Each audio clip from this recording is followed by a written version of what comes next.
Allez, bonjour à tous, j'espère que vous allez bien. Aujourd'hui, on va faire une analyse du marché. On verra BTC, qui est sur une journée plutôt baissière. Est-ce que c'est la fin de la hausse? On est potentiellement en train de poser un top de marché, ou est-ce qu'au contraire, c'est plutôt une zone où on va chercher des achats? On verra bien sûr tout ça en détail. Ensuite, on parlera d'Ethereum et surtout des altcoins, avec certaines altcoins qui sortent du lot. On a encore VeChain qui performe bien, on fera une analyse. On verra Kaspa, on verra RSR qui a fait là un x2 en une journée, très très grosse performance. On verra si on est dans des zones de prise de profit, parce qu'en plus c'est un projet dans lequel je suis investi. Je commence par le BTC, alors on attend la clôture H4, mais potentiellement on est en train de perdre le niveau des 95 000 $. Dans tous les cas, moi de mon côté, d'un point de vue swing, si vous avez vu les dernières updates que j'ai fait, notamment celle de dimanche, où je vous disais que la zone que je surveille le plus, moi personnellement, c'est les 92 000 $, parce qu'actuellement on est dans un range. Et j'ai envie de dire sur le BTC, tant qu'on reste entre ces deux bornes, les altcoins vont en profiter et voilà, on n'aura pas spécialement de signaux vraiment bearish sur le BTC tant qu'on se maintient au-dessus des 91 000, 90 500 $. Donc on peut passer du temps ici à l'intérieur de ce range-là et tant que ça sera le cas, on aura des altcoins qui en profitent comme on l'a vu sur les derniers jours. Maintenant, moi je quadrille toujours ma chart, c'est-à-dire je cherche des niveaux qui m'intéressent pour me positionner. Des niveaux où d'un point de vue probabilité, j'ai des chances d'avoir une réaction acheteuse. Et actuellement, dans une phase comme ça de consolidation sur le BTC, mon but c'est de me positionner sur les extrémités. Et je chercherai beaucoup plus des achats sur les 92 000 $ que sur un milieu de range. Alors là, sur l'intraday, il peut y avoir des setups, mais là où je vais avoir de plus grosses convictions et un risk-reward beaucoup plus intéressant, c'est sur les extrémités opposées. Ce qui veut dire que si BTC retourne chercher la zone globalement des 91 500 $, 92 000 $, ça serait une bonne zone de localisation pour chercher des achats, pour viser ici une reprise et un retour en haut de range. Je prévois pas la cassure des 100 000 $, ni d'aller beaucoup plus haut. C'est possible qu'on le fasse, mais quand on traite un range, la manière dont on doit le trader, c'est se positionner sur une extrémité et chercher des profits sur le milieu de range, voire sur le poke. Souvent le poke, il est au milieu du range. Si je prends ici mon volume profile, hop, on a souvent un poke, alors là le poke il est un peu plus haut, voilà, 97 850 $, et sinon l'extrémité haute, la value area high, au niveau des 98 800 $. On voit qu'on repasse en dessous de notre value area low, mais personnellement je préférais chercher des longues entre les 92 500 $ et les 91 000 $. Ça c'est ma zone de localisation qui m'intéresse de mon côté, qui sera en confluence d'ailleurs avec le tunnel H4, qui on n'a pas pullback, ça fait un moment qu'on l'a pas pullback. La dernière fois c'était le 4 novembre, on est parti dans une bonne dynamique haussière, et là on voit bien que le 15 minutes est plat, le 1 heure est plat, voire baissier, ça nous montre qu'on rentre globalement dans un range, et prochaine target, en général qu'on casse le 1 heure, c'est d'aller chercher le tunnel 4 heures. Donc voilà, un potentiel trade que je pourrais prendre si on y va. Si on n'y va pas, tant pis, mon but c'est pas de prédire à l'avance ce que va faire le marché, j'en ai aucune idée. Mon but c'est je trace des zones, je sais ensuite les zones qui m'intéressent. Si on va chercher ces zones et j'ai mon setup qui s'enclenche, je rentre en position. S'il ne s'enclenche pas, je ne rentre pas en position. Mais globalement, ça serait de chercher des achats dans cette zone-là, avec une zone d'invalidation sous le niveau des 90 500 $, 91 000, et d'avoir comme TP l'extrémité opposée, avec, comme je l'ai dit, TP partiel, globalement milieu de range. Vraiment la zone d'invalidation, c'est la réintégration de ce précédent range. Ici on était bloqué entre deux bornes, une borne basse vers les 85 000, borne haute vers les 92 000. Alors c'était plutôt une phase de compression qu'un range, mais c'est un niveau quand même qui a fait office de résistance. On l'a break, on voit qu'on l'a pullback une fois, on l'a pullback deux fois, donc techniquement c'est un niveau où on peut s'attendre encore une fois à une réaction acheteuse. Par contre, si on commence à réintégrer et repasser sous ce niveau-là, et surtout une clôture daily en dessous les 90 800 $,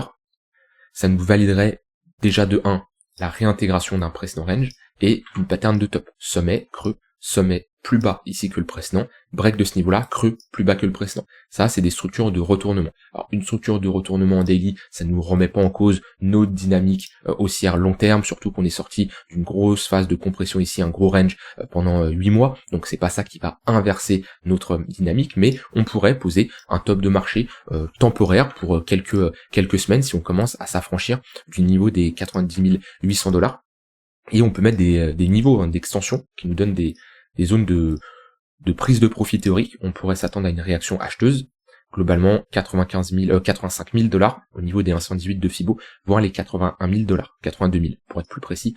Donc c'est une bonne zone de localisation en fait. Si on réintègre ce niveau-là, on voit que là on a une bonne confluence, ça serait notre deuxième zone qui nous intéresse. Comme je dis, je cherche des achats là, si ça passe, je prends mon TP, tant mieux. Si ça ne passe pas, je suis pas du genre à garder une perte qui ne va pas dans mon sens, je coupe rapidement ma position, et ça sera cette seconde zone qui m'intéresse. Si on y va, pareil, si j'ai un setup, je rentre en position. Si j'ai pas de setup, et ben je laisse couler. Peut-être ça rebondit sur moi, peut-être ça va à une autre zone également qui m'intéresse. Voilà, le plus important, c'est d'avoir tout simplement des zones d'intervention couplées à des zones d'invalidation. À chaque fois que vous rentrez en position, peu importe que ça soit un long, un short, investissement long terme ou pas, vous devez savoir où vous prenez vos profits. Vous devez savoir à quel moment vous sortez et vous acceptez votre perte. Et mon but, c'est pas de faire du DCA à la baisse et de prendre des longues, rajouter de la marge à mes positions pour éviter de me faire liquider et ensuite prier. Non, ça part pas dans mon sens, je coupe, je prends ma perte, je passe à autre chose. Donc ouais, comme je l'ai dit, je chercherai des achats dans cette zone-là, zone d'invalidation sous ce niveau-là, et si on réintègre, en général, réintégration d'un range, grande chance d'aller chercher l'extrémité opposée, et sinon 1,118 de Fibo en confluence avec ce niveau-là. Maintenant, pour le moment, techniquement, sur BTC, si je parle juste technique, on est dans un range précédé par une dynamique haussière, on a plus de chances de break ce range par le haut. Maintenant, je ne chercherai pas des achats proches des 100 000 $. Pourquoi? Parce que c'est un niveau où il y a pas mal de... C'est un mur de vente ici. Les 100 000 $, c'est un gros niveau psychologique, et surtout un chiffron psychologique comme ça. En général, il y a beaucoup de positions qui sont en attente d'être exécutées, ce qui est le cas, on l'a déjà vu ici sur des ordres limites qui sont en attente, que ce soit Binance, Coinbase et d'autres exchanges, on en a pas mal. Maintenant, dans le cas où on break ce niveau-là, on peut déjà mettre des extensions, ça nous donnerait 105 000 $, 108 000 $, ça serait tout simplement les prochaines targets. Je pense qu'on pourrait avoir un short squeeze et y aller très rapidement, parce que tous les shorts qui sont exécutés au niveau des 100 000 $ et qui voient que ça break,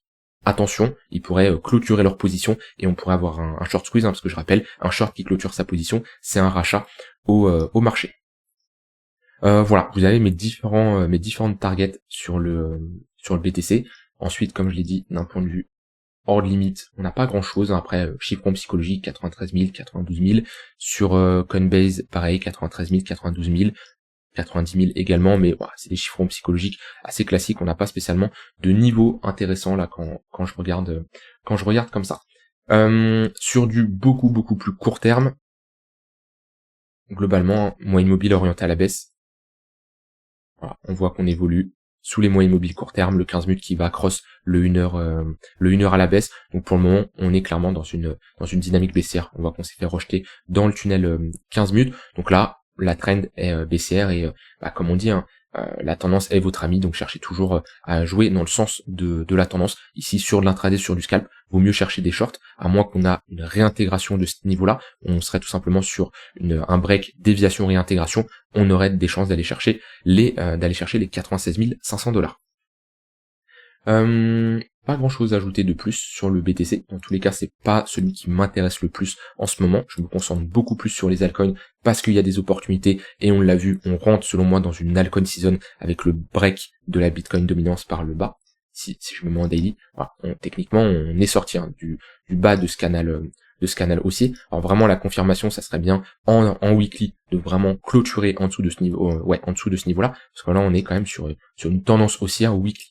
Donc on ne veut pas juste une clôture H1 sous ce niveau-là, ça serait beaucoup trop court comme unité de temps. Quand vous avez une pattern en weekly, l'inverse qui peut se passer, si vous avez par exemple une structure en W, en weekly, ce qu'on veut pour inverser ce bottom et cette tendance haussière, c'est l'inverse. C'est une structure de top en weekly.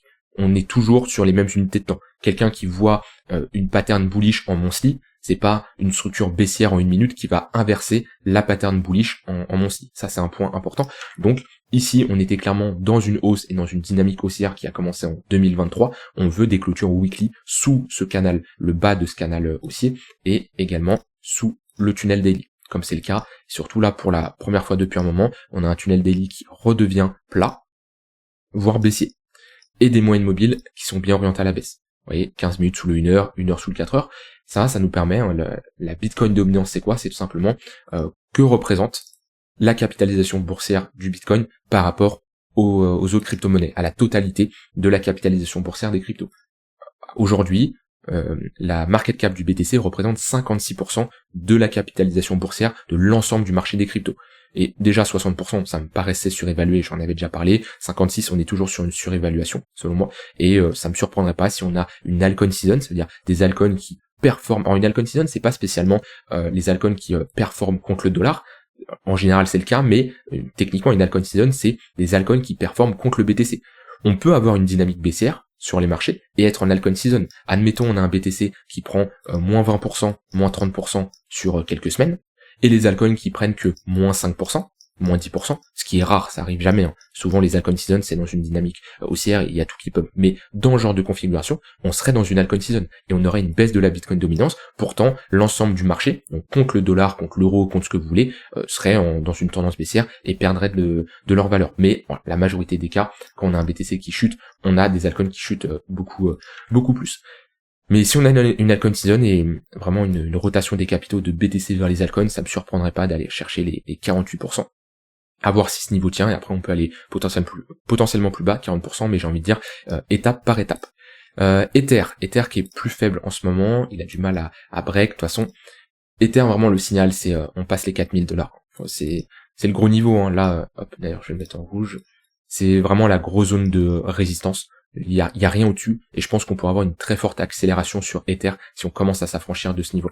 Pour le moment, on est toujours sur des niveaux de résistance. Éventuellement, si on commence à pullback et revenir chercher les 3420, ça peut être une bonne zone de localisation. Là, actuellement, on est dans le tunnel 1 heure. Le 15 minutes qui est repassé baissier, qui fait office de résistance. On a une petite compression. Si on parvient pas à rejeter ici, on perd le 1 heure. Ouais, la prochaine zone, 3420. C'est une bonne zone. Si on a un tunnel 4 heures qui peut également s'aligner, on aurait une bonne confluence. Et j'ai un point pivot monthly que je surveille également, 3260, mais j'espère ne pas l'atteindre parce qu'on aurait la réintégration d'un gros niveau, et Ether qui réintègre le niveau des 3420, ça serait pas top, et on pourrait rentrer dans un range un peu plus moyen terme. Donc pour le moment, Ether, la dynamique reste haussière, on le voit bien, mais on veut maintenir ce niveau-là. Si on commence à réintégrer, on aurait de grandes chances d'aller au moins chasser ce creux-là, voire revenir chercher les 3200 $. Donc on n'y est pas encore, mais c'est des targets à surveiller. Après, pareil, hein, si Ether on revient chercher 2800, 2009, on en est loin, étape par étape, j'aurai le temps de refaire d'autres updates d'ici là. Mais pour moi, il y a un gros long qui pourrait s'exécuter sur du long terme. Donc voilà, sur la paire ETH BTC, on avait cette réintégration qui était plutôt pas mal, avec une bonne impulsion en weekly, mais beaucoup trop tôt encore pour parler de bottom. La zone de localisation est bonne, ça veut dire qu'on est dans une zone très intéressante pour switch une partie de ces BTC en Ether, mais c'est beaucoup trop tôt pour parler de bottom de marché. On a toujours des moyennes mobiles long terme orientés à la baisse. Donc voilà, quand on aura le break, on le voit ici, la différence, si je masque tout, voilà. Un tunnel daily qui fait office de résistance, une structure de retournement ici, avec le creux, le sommet, le creux plus haut que le précédent, break ici, donc pattern de retournement, on repasse au-dessus du tunnel daily, et là on retrouve un tunnel daily qui est orienté à la hausse. Ça c'est ce qu'on veut. On aurait ici dans ce cas-là, enfin on a eu dans ce cas-là un bottom, si on a la même chose, on aura également un bottom de marché. Et comme je dis, ce n'est pas le cas actuellement. Au niveau des altcoins, dans le top crypto, là on a Sui qui performe plutôt bien, on a VET qu'on va voir juste après, on a Matic qui sort un peu du lot, mais pas grand chose aujourd'hui. Je vais commencer par VET. VET, j'ai envie de dire, c'est la crypto du peuple, hein. Il y en a beaucoup qui l'aiment bien cette crypto, parce qu'elle a un prix pas cher, parce qu'elle est simple à comprendre en général, le fonda, et voilà, c'est toujours une crypto 2020-2021, c'est une crypto qui était assez aimée, que je voyais beaucoup sur Twitter, et que je vois encore sur Twitter comme une crypto qui est bien aimée de manière générale. Donc en général, une crypto qui a une bonne communauté, c'est bullish, hein, vaut mieux ça que l'inverse. Maintenant, on se heurte à un niveau de résistance, le niveau globalement des 6 centimes à peu près, 6 centimes de dollars. On voit que c'est un niveau auparavant qui a fait office de support, on est repassé en dessous, et là c'est un niveau intéressant qu'il va falloir surveiller. Maintenant, si on commence à clôturer au-dessus de ce niveau-là, on aurait en weekly voire en monthly une grosse pattern de retournement et le break d'un gros niveau de résistance. Moi ce que j'aimerais vraiment c'est s'installer au-dessus des 6 centimes. Si on commence à passer au-dessus des 7 centimes en clôture weekly, ça serait plutôt pas mal. On aurait une réintégration assez bullish quand même, vu qu'on repasse au-dessus d'un niveau qui c'était une zone de combat ici, on voit que ça est bien rejeté. Dites-vous que cette zone-là, pour qu'elle tienne comme ça, c'est qu'il y a beaucoup d'acheteurs qui défendent cette zone-là. À partir du moment où on passe en dessous de ce niveau-là, les acheteurs ils ont la tête sous l'eau, ils sont piégés, quand on revient chercher leur prix d'entrée, pour eux, ça peut être une opportunité de sortir à break-even. Et c'est pour ça qu'on flippe des niveaux de support en résistance ou des résistances en support. Maintenant, si on réintègre ce niveau-là, on peut pousser et aller chercher les 15 centimes. Ça sera la prochaine zone, proche des 0,118 de Fibo. D'un point de vue action de prix ici, on est sur notre haut de range. On a notre borne basse du range là, et notre borne haute là. Donc techniquement, quand on réintègre un range, on a des probas d'aller chercher l'extrémité opposée. Dans tous les cas, préparez vos ordres de vente toujours sur ce genre de crypto. Toutes les cryptos ne feront pas un nouvel ATH. Je ne peux pas prévoir à l'avance si VET va le faire, mais l'idéal c'est toujours de prendre des profits sur la montée. On peut par exemple couper une partie sur les 10 centimes de dollars parce que c'est un chiffre rond psychologique. On a ensuite le niveau qu'on a vu ensemble, les 16 centimes. On peut se dire ici une prise de profit au niveau des 22 centimes parce que c'est les 0,786 de Fibo. Admettons là on se dit ok, par rapport à mon exposition totale sur VeChain, j'aurais déjà vendu 50%. Et je garde 50% au cas où on fait un nouvel ATH. On peut viser des extensions de Fibo, par exemple 44 centimes. Allez, je revends encore 25% et je garde 15% que je vends ici, très bien. Et il me reste à la fin 10% que je garde sur du très long terme, un moonbag, au cas où VeChain devient une grosse crypto et rentre dans le top 15, top 20, CoinMarketCap, on sait jamais. Voilà, ça peut être une stratégie pour prendre des profits, mais dans tous les cas, fixez-vous des étapes et des zones pour prendre vos profits. En tout cas, d'un point de vue structure, c'est plutôt pas mal et on est dans une bonne dynamique haussière. Alors quand je regarde comme ça les moyennes mobiles, s'ils veulent bien s'afficher,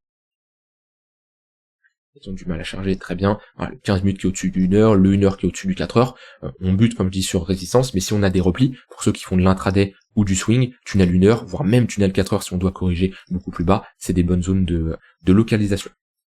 J'enchaîne sur Kaspa.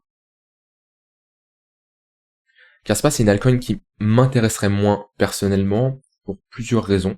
Déjà, quand j'ai comme ça une vue weekly, on est sur des niveaux assez hauts, donc c'est compliqué de rentrer en position parce que on n'a pas assez retracé selon moi.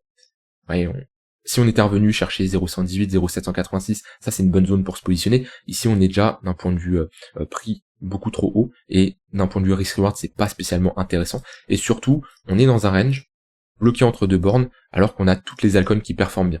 Donc j'ai pas envie de dire que Kaspa n'est pas forte, mais si j'ai envie de le dire, Kaspa actuellement n'est pas une altcoin qui est forte, une altcoin qui sort du lot. Alors en quelques semaines là, elle a quand même bien rebondi, on a fait un 60%, mais on est toujours à l'intérieur d'un range. On n'a pas un gros flux haussier, on voit bien que le tunnel daily il est plat, le tunnel 4 heures il est globalement plat, là on est dans un range également sur du court moyen terme.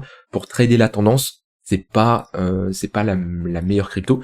Si j'avais du Kaspa et que je m'étais positionné sur des niveaux relativement bas, je serais pas alarmé parce que on est globalement dans un range précédé par une dynamique haussière, donc plus de chances de break par l'eau. Mais si j'étais pas positionné, et c'est le cas, je ne me positionne pas sur Kaspa parce que j'ai pas de conditions et j'ai pas de raison de me positionner. Dans tous les cas, j'aurais pas de setup. À moins de revenir l'extrémité basse, on a ici une prise de liquidité, réintégration, ça peut être intéressant. Si on break, on retourne chercher notre zone de rechargement de Fibo entre 0,118 et 0,786, ça peut être également une bonne zone. À la limite, on a un fort momentum, on fait un nouvel ATH pour l'accompagner sur de la tendance, ou alors prendre un swing au moment du break de l'ATH et une zone d'invalidation si on a une réintégration, pourquoi pas également. Mais là, sur un milieu de range comme ça, après avoir autant pump, moi j'ai pas de setup et je ne pourrais pas me positionner. Le but c'est toujours d'avoir des scénarios. Vous voyez, si vous n'avez pas de setup qui s'exécute tout de suite, très bien, il n'y a pas de souci. Quels sont les scénarios idéaux que vous voulez voir pour rentrer en position? Un retour, zone de rechargement de Fibo, une prise de liquidité, réintégration, on se positionne sur une extrémité basse, on cherche un TP sur l'extrémité haute, et si on a un break de l'ATH, eh ben ça peut être également un bon setup pour l'accompagner. Vous voyez, ces scénarios, je ne sais pas quand ils vont avoir lieu, il y a de grandes chances que l'un des scénarios arrive, parce que c'est soit on prend le bas, soit on prend le haut. Ce qui compte, c'est au moment où on a ce scénario qui se passe, voir comment le marché réagit, regarder si vous avez vos setups qui s'exécutent, et agir tout simplement en conséquence. Je termine par RSR qui performe très bien aujourd'hui, projet dans lequel je suis investi. Alors pour la petite histoire, je faisais il y a un moment je faisais, il va falloir que je refasse j'analyse vos altcoins tous les samedis, donc je prenais 8 10 altcoins que vous me demandez d'analyser, plein de projets que je connais pas spécialement et je regardais un peu le fondat, un peu la tokenomics. Et RSR, j'avais été sur CoinMarketCap. J'avais regardé RSR comme ça, j'avais check vite fait le fondat de quoi ça parlait, et alors j'avais pas tout compris, pour être honnête, mais pour le peu que j'avais compris, je m'étais dit, ok, ça peut être intéressant. Et j'avais creusé un peu de mon côté, il y a quelqu'un dans le Discord, n'hésitez pas d'ailleurs à rejoindre le Discord, un très bon groupe, et du coup justement, quelqu'un dans le Discord qui avait bien poncé le sujet, qui était bien au courant de ce qui se passait, et qui m'a partagé des vidéos, qui m'a bien aidé, bien renseigné, et franchement ça m'a permis de mieux comprendre et mieux me positionner sur le projet. Et voilà, c'est comme ça que j'ai découvert RSR, qui est une crypto quand même à faible market cap. Faible market cap actuellement, 880 millions, et encore, elle a doublé là assez rapidement. Hop, il y a encore quelques temps, elle était à 200 millions, voire même 100 millions. Donc RSR, je me suis positionné en 2 temps, déjà d'un point de vue technique, quand je ne connaissais pas le fonda, juste parce que la charte me plaisait, assez bas, au moment de cette pattern de retournement plutôt, à ce niveau-là. Et je me suis positionné en plusieurs fois à l'intérieur de ce range-là. Donc pour moi, comme je dis, c'est un projet très intéressant. J'en ai actuellement 4-5% de mon exposition globale dans mon portefeuille. Donc voilà, j'ai de l'Ether, j'ai du BTC, j'ai du Solana, j'ai du Atom, et j'ai du RSR qui représente à peu près 4-5%. Et très bonne pattern. Ici on a une configuration de chartisme qui est vraiment intéressante. La zone d'accumulation, on a une première impulsion, on revient pullback et on revient chercher notre ligne de coup de cette pattern de retournement. Et on a ici une plus grosse structure en monthly. Si on commence à clôturer au-dessus de ce niveau-là, grosse pattern de retournement, DW dans DW, ça pour moi c'est un bottom définitif et il y a très peu de chances qu'on retourne chercher les creux. En général, ce genre de bottom monthly, voire même trimestriel, c'est des creux qui seront très fortement défendus. Maintenant, bon, déjà, on arrive dans une zone où je commencerai plus trop à me positionner, parce qu'on s'approche de zones de résistance. On le voit bien, on a ici un niveau assez important, un peu comme ce qu'on avait vu tout à l'heure sur, c'était sur VeChain, sur VET. On est potentiellement sur la réintégration d'un range. Les zones que je surveille sur RSR, je vais vous les montrer de mon côté pour prendre des profits. On a les 0,45. Un niveau assez important. Déjà d'un point de vue action du prix, c'est un niveau qui a fait office de résistance auparavant, et on est également sur les 0,382 de Fibo. Ensuite on a les 7 centimes, bonne zone, déjà chiffre rond psychologique, ligne de coup de cette pattern de top de marché, 0,618, donc là pareil. Là ce que je vous donne c'est clairement des zones où je prends mes profits, je vous le dis. Donc 45 centimes, 7 centimes, chiffre rond psychologique des 10 centimes, c'est un niveau important. Après on va avoir des extensions de Fibo. 19 centimes et 23 centimes. Donc pareil, le but c'est pas de call le top parfait. Vous l'aurez jamais le top parfait parce que le marché peut très rapidement descendre. Vous voyez, si je prends comme ça ce qu'on a fait avant, vous voyez, on est dans une dynamique haussière, très bien, tout va bien. On est toujours dans une dynamique haussière. Là, on rentre dans un range. Techniquement, un range précédé par une dynamique haussière, plus de chances de break par le haut. Maintenant, c'est toujours des probabilités. Le marché peut se retourner assez violemment. Et là, il se retourne comme ça, moins 60% alors là, je suis une semaine, mais si je vois en daily, c'est peut-être en 2 jours. Mai 2021, le marché a fortement dégringolé. Et depuis, on n'est jamais revenu chercher des niveaux aussi hauts. Donc voilà, c'est ça qu'il faut prendre en compte, c'est que le marché peut se retourner très rapidement. Si vous dites, je vais avoir les signaux qui me montrent que le marché se retourne et je vais réussir à call le top, je vous le dis, c'est impossible. Vous n'arriverez pas à le call le top de marché. La meilleure chose à faire, c'est de prendre des profits sur la montée. Vous mettez vos ordres de vente sur des niveaux, ici, voilà, où vous voulez, en fonction de chiffrons psychologiques, de vos objectifs, des niveaux de résistance, etc. Et peut-être qu'on va pas tous les exécuter. Peut-être qu'on va faire ça. On va prendre cet ordre-là, et on va se retourner ici. Au final, j'aurais pas vendu 100% de mes RSR, mais au moins j'aurais vendu facile 50-70% de ce que j'avais prévu de vendre. Le but, c'est toujours de gérer sa balance, son exposition. Vous avez un curseur d'exposition entre 0 et 100, d'accord ? En fonction de l'évolution du marché, quand on est sur des phases de bottom, il va être plutôt proche des 100%, et qu'on rentre dans une phase de hausse, qu'on a des gros multiples, et on va commencer à prendre ses profits, et passer à 80% d'exposition, 60% d'exposition, etc. Et potentiellement, on arrivera à, par exemple, 40% d'exposition. Le marché ne va pas spécialement continuer parce qu'on avait des prises de profit beaucoup trop élevées ou parce que le marché s'est mis à corriger comme ça, on ne peut pas l'anticiper. Au final, on a toujours 40% d'exposition, mais on a quand même clôturé 60% et pris des profits sur ces 60%. Et avec ces profits, on peut se réexposer à nouveau. Voilà, ça peut être, après ça dépend, si vous voulez vous exposer que sur un cycle, sur du long terme, on a tous une stratégie qui est différente. En tout cas, RSR, la chart, elle est plutôt pas mal. Maintenant, comme je dis, selon moi, c'est un peu trop tard pour se positionner. Maintenant, au vu du marché, au vu du BTC, si on commence par exemple à s'affranchir du niveau des 90 000 $ et qu'on pose un top de marché, on pourrait avoir des retracements sur les altcoins. Et moi, je m'attends à un retracement sur les altcoins. On a quand même eu une bonne hausse ces dernières semaines.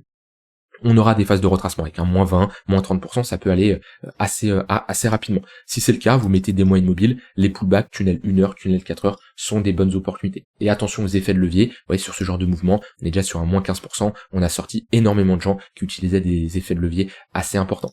Donc si on a des retracements, des DOM qui arrivent assez rapidement, tunnel 1 heure, Tunnel 4 heures, c'est des bonnes zones. Alors là, avec le temps, le tunnel 1 heure, il va bien sûr augmenter au vu du pump qu'on a fait. Mais voilà, j'ai pris RSR. Si je prends par exemple, vous voulez vous positionner sur ADA, parce que c'est une altcoin qui est fort, parce que c'est une altcoin qui est sortie du lot ces derniers jours, et vous dites si on a un retracement, je veux me positionner sur ADA, bah voilà, une target intéressante, ça serait les 80 centimes. Ce serait sur un moins 30, moins 40%, voire peut-être après si ça se passe dans une semaine, le tunnel 4 heures va augmenter, donc on sera peut-être à moins 30, voire moins 25%, mais ça nous permet d'avoir un point de repère. Donc essayez d'avoir des confluences comme ça, tunnel 4 heures avec des zones où on peut s'attendre à une réaction, par exemple sous ce creux là, vous voyez, il y a de la liquidité ici à venir chercher, si on mèche. Le but c'est de prendre une mèche, hein, et logiquement si on est en bull market, on mèche et on réintègre et on repart assez rapidement. On l'avait vu, si je mets la charte totale, hop, total, et je vais au précédent cycle, ouais, qu'on a des baisses, c'est vite, c'est brutal, c'est une mèche et on repart. Moins 15%, et après hop, moins 15% le 4 janvier, vous voyez le 5 janvier, on était déjà 6 janvier, beaucoup plus haut. Ouais, hop, grosse baisse, et hop, et on repart. Et on doit pas commencer à poser des tops et à casser des creux. C'est-à-dire que au moment où on mèche et on repart, on doit pas repasser sous ce niveau-là, par exemple. Vous voyez, hop, on mèche et on repart.